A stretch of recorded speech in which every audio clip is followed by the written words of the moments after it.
iklimle ilgili olarak yağışların olmaması, zamanında olmaması, yani üreticilerle birlikte bir tüketici olarak, bir mühendis olarak, ziraat mühendisi olarak bizleri de korkuttu açıkça söylemek gerekirse. Ancak o süreçte tabii ekim yapan herkes ekimini yaptı, yağmuru beklemeye çalıştı. İmkanı olan üreticilerin de sulama yaptığını biliyoruz.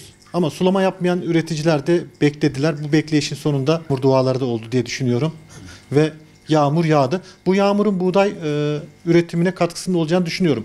Biraz daha devam ederse eğer, meteorolojide yer yer yağmurlu ve mevsime bağlı olarak söylüyor. Önceki senelerde yaşanan buğdayla ilgili krizin bundan sonraki süreçte yaşanmayacağı yönünde. Bunu ben söylediğim bazı yerlerde neden diye soruyorlar.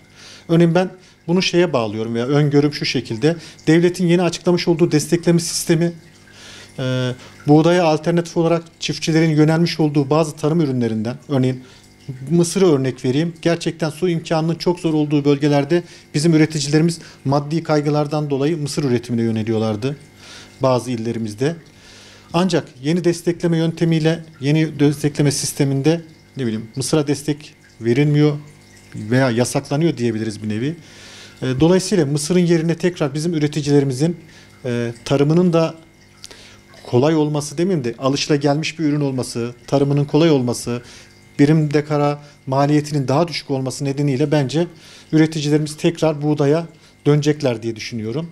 Ve dolayısıyla önümüzdeki birkaç yıl buğday ekim alanlarının da artacağını düşünüyorum ve buna bağlı olarak da zaten baktığımızda artık yeni akıllı gübreler çıktı. Çiftçilerimiz toprak analizi noktasında, gübreleme noktasında daha bilinçlendi diye düşünüyorum. Ve bakıldığında her geçen yıl dekardan elde ettiğimiz verim miktarı da artış gösteriyor.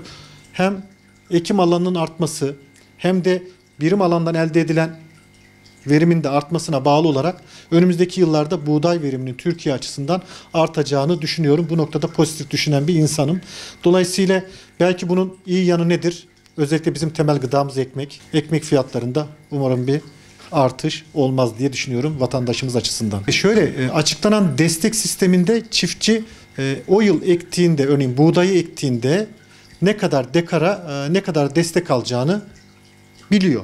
Dolayısıyla yani önceden işte ne kadar destek, ne kadar açıklanacak, ne olacak, ne bitecek diye bir belirsizlik vardı. İşte ödemeler şöyleydi, sene bitiyordu. Bir uzayan bir süreç ve bundan çiftçiler de rahatsızdı açıkça söylemek gerekirse. Ama yeni destekleme sisteminde bir nevi bu aksaklıklar giderildi diye düşünüyorum. Destekleme miktarları da net olarak belli, katsayılar falan. Dolayısıyla çiftçi hani takkesini önüne koyup ne ekeceğine, ne ekmeyeceğine karar verip daha karlı bir üretim sürecine girecek diye düşünüyorum. Çiftçilerimiz bu süreçte belki daha karlı olacaklar ama dediğim gibi o destekleme sistemini takip etmeleri gerekiyor. Ziraat odalarıyla koordine, kendi aralarıyla koordine olmaları gerekiyor.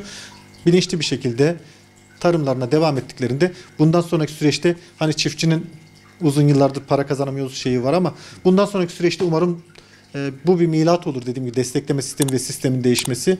Üreticilerimiz de umarım para kazanır diye düşünüyorum.